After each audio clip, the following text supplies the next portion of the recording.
Datangi Mabes Polri, ini penjelasan Reza Artamevia usai terseret kasus penipuan berlian palsu. Tak lama setelah berita soal dirinya dilaporkan di Polda Metro Jaya terkait dugaan penipuan berlian Reza Artamevia muncul.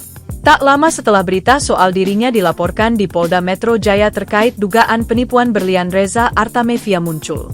Reza Artamevia mendatangi Bareskrim Mabes Polri dan menjelaskan soal kasus dugaan berlian senilai 18,5 miliar rupiah. Rupanya Reza Artamevia sudah lama bermasalah dengan pelapor yang berinisial IM yang membuat laporan di Polda Metro Jaya. Reza Artamevia mengatakan bahwa dirinya sudah lebih dulu membuat aduan ke Bareskrim Mabes Polri pada 6 November 2024 dan kemarin dia dimintai keterangan lanjutan.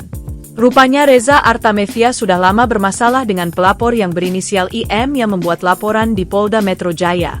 Reza Artamevia mengatakan bahwa dirinya sudah lebih dulu membuat aduan ke Bareskrim Mabes Polri pada 6 November 2024 dan kemarin dia dimintai keterangan lanjutan.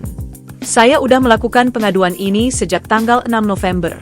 Panggilan untuk memberikan laporan yang dilakukan hari ini tadi, ucap Reza Artamevia di Mabes Polri, Jakarta Selatan, Jumat, 15 November 2024.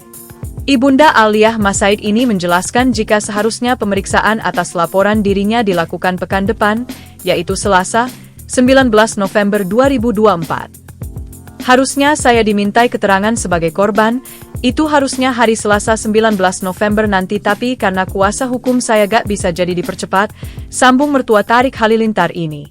Reza Artamevia mengatakan sejak awal tak mau masalah ini jadi perbincangan terlalu besar, bahkan sampai ke ranah hukum.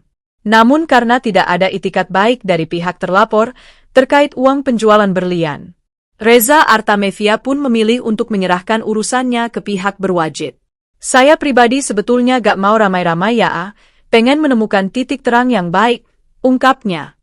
Download Tribun X sekarang, menghadirkan lokal menjadi Indonesia.